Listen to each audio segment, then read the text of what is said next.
Today, we are on a journey to repatriate mental health patients, bringing them back to their homes, their families, and their communities. This is a story of hope, healing, and the power of collaborative care. Hi, my name is Janelle Okulnyapola. I am a counseling psychologist based at Kisumu County Referral Hospital, and I support STADA as well as the mental health and psychosocial support person.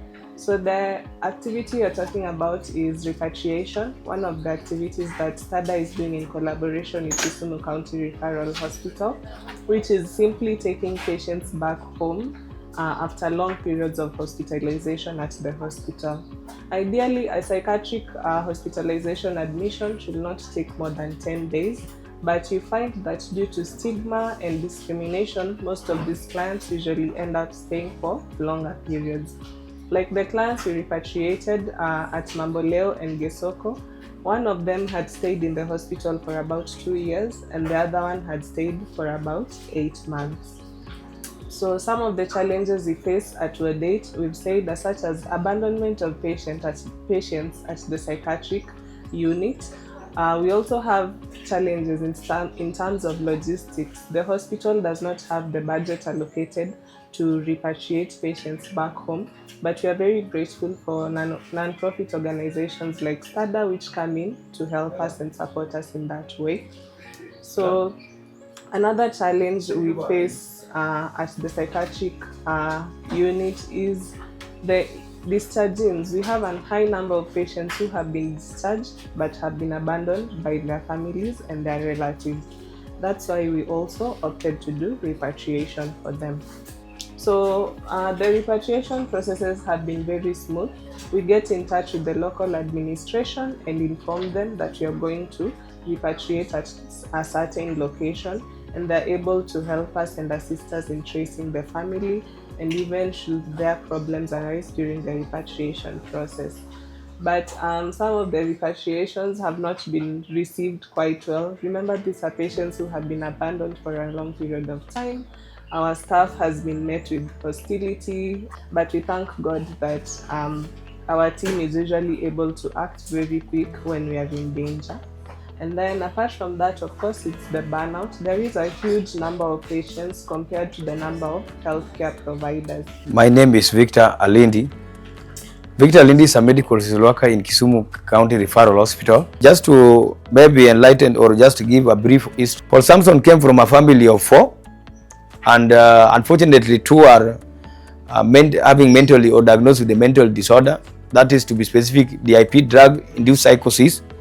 So really appreciating that is STADA for intervening for the reintegration, the follow-up of this particular patient. Of course, those success stories that I've mentioned, we achieved because of the support of STADA. With the ground laid and the families prepared, we are now set for the final leg of this crucial journey. They return home.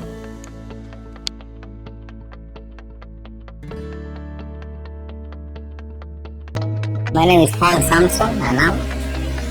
I am 33 years of age. I turned 33 last month. I have been there twice. The first time we opened the 11th of April 2023. I was discharged after 8 days. On the 19th of April, my Shughuli the ACH under Dr. Okuba ilikuwa inafaa kwa imekamilika. So do you feel about everything? Are you okay? Do you feel uko sawa? Kabisa. Unapelekaje? Napeleka tu vizuri. Unapeleka vizuri? Niko tu sawa. Umepata challenge yote kumeza dawa vizuri? Sijapata challenge yote. Niko tu sawa. So big up to him also. He's been very dedicated in terms of medication and also coming for the clinic visits, despite the fact that finances have been a challenge. But we thank God. So kuna netu Krusha kwa able kumsaidia. What drugs are you taking? Kama meza pena halo pili. kuna time tulikaa chini nikatuelezea hii haloperidol ni ya hii, carbamazepine ni ya hii. Nikimeza kama nikabameza pinatulia. I can't even sleep at night. Niambie what the fuck. If I not take the haloperidol, I may not even be able to sleep. So when you take carbamazepine and haloperidol, you're okay? Yeah, see, if I take those medicine, I'm just okay. I can even sleep well at night. You can eat, you can take a shower. Yes. Do your things, your medicine. Yeah. So kuna venye pia hizo dawa za hosi zimekusaidia sana. Zaidi pia. Do you see like there is an improvement? Yeah, there is an improvement. Yeah, there is an improvement. Actually, dawa zimekusaidia unaona kama kuna change yoyote? Kama gani? Katu sa sinaona change. Katu sa. We also had a side chat with their mother, and she had a lot to say about this journey. I believe it's depression. They may later all these things. Afokaikia kwa drugs. So of course they want to use drugs. I didn't know. In fact, Paul nilikuwa very surprised. Nilijua siku nilimpeleka ward 8 ya kwanza. That's when nilijua. Imagine, this thing will make me cry because this is not my family. Dawa kimeza kuna utulivu. Kuna utulivu nasema. Hiyo ndio kitu nimeona, kuna utulivu. Umepata shida yote upande wa ku-maintain your clinic na ku-maintain hizo dawa? Ku-maintain clinic? Na ku-maintain hizo madawa kila siku? No, when the father was here, the father alikuwa ameenda na clinic, na hata ameenda na Harun. But they're not comfortable na kwenda clinic. Unaona wakienda clinic watabaki. So now that is a challenge. Because I don't see mimi nataka wa group peke yao. Nataka wakuje clinic peke yao. I don't know, when they left the ward you noticed there was some change. They could talk, they could express themselves. Like we've said, ni dawa, clinic na pia hiyo kuongeleshwa. It is through that talking that we can assist him. So we'll try our best kwa upande hospitali in collaboration with Victor to ensure that we follow up with him so that he can get the care he needs.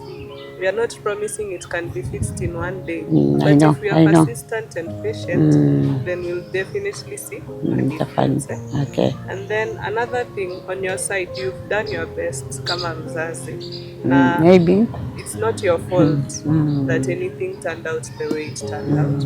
It's not your fault the relationship is the way it is. Sometimes I feel so bad. It's the dynamic of the illness. Another thing, now that you've had these boys like this, have you faced any stigma from the community? In fact, hakuna. Hata nimekuwa surprised. Paul was worse Migosi. Hata I don't know. And I thought watu wanaweza nichukia. But nimepata sympathy. Sympathy hata sagile siko nasikia mtu ananipiga simu, wewe nani? Mimi ni mama fulani. Nimekuwa very supportive. So ungependa kuambia nini wazazi wengine wenye wako kwa situation kama yao? Nawapigia pole sana. Nawapigia pole sana. Na wakuwe tu patient. Hiyo ndio kitu naweza ambia wazazi. It's very painful. Lakini parents wale wanapitia the same problem na mimi, wakuwe patient na waombe. Mungu atawapatia uwerevu na atawapatia utulivu.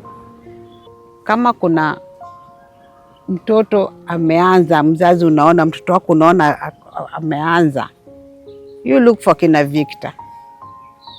You go and look for kina Victor anywhere. Victor wako places mingi, you look for Victor. Mtoto apate usaidizi. Kini be patient and pray. Mungu atawasaidia. This is just a coverage of the successful repatriation initiative organized by Strada Kenya in partnership with the Kisumu County Referral Hospital. Together, we can conquer the challenge of mental health. Let's continue to create awareness and build a supportive communities.